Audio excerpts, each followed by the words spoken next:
ରାମ ନାରାୟଣ ରାମ।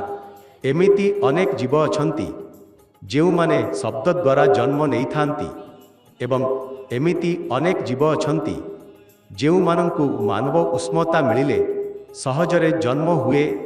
ଏହି କାରଣରୁ ଛୁଚୁନ୍ଦର ଉଦିଓ ତୁରନ୍ତ ଆମ ପାଖରେ ଆସି ଯାଆନ୍ତି।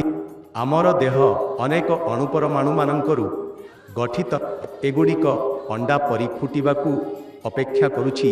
ଆମର ଜପ ଏକ ଏମିତି ଉପାଦାନ ଯାହା ଭିତରେ ଚାଲିବାରେ ଅଣୁପରମାଣୁମାନଙ୍କୁ ଫୁଟିବାରେ ସାହାଯ୍ୟ କରେ।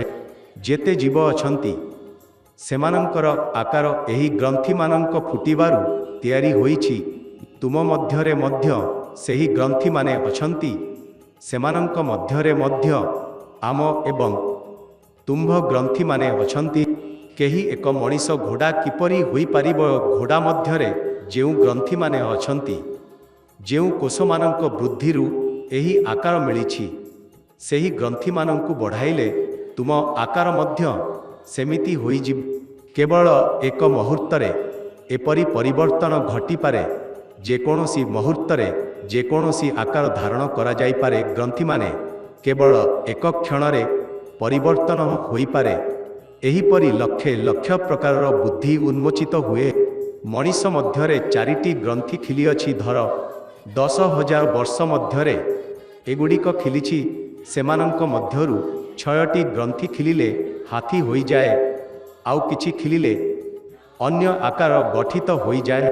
ଜପ ଏବଂ ଧ୍ୟାନ ଦ୍ୱାରା ସମସ୍ତ ଗ୍ରନ୍ଥିମାନେ ଖିଲିଯାଏ ନାହିଁ, କିଛି ମାତ୍ର ଖିଲିଲେ ଏହି ପରିସ୍ଥିତି ଘଟିଥାଏ। 1 ଲକ୍ଷ ମଧ୍ୟରୁ କିଏ ରାଜା ଏବଂ କିଏ କବି ହେବେ, ଏହା ଏହି ଉନ୍ମୋଚନ ଉପରେ ନିର୍ଭର କରେ। ସବୁ କିଛି ଅଛି ବନ୍ଧୁକର ଗୋଳି ପରି।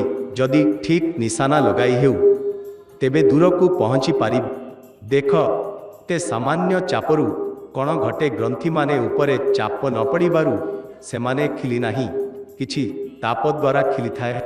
ମୂଳାଧାର ସ୍ୱାଧିଷ୍ଠାନରୁ ସହସ୍ରାର ପର୍ଯ୍ୟନ୍ତ ଏହି ନାମ କାହିଁକି ଦିଆଯାଇଛି?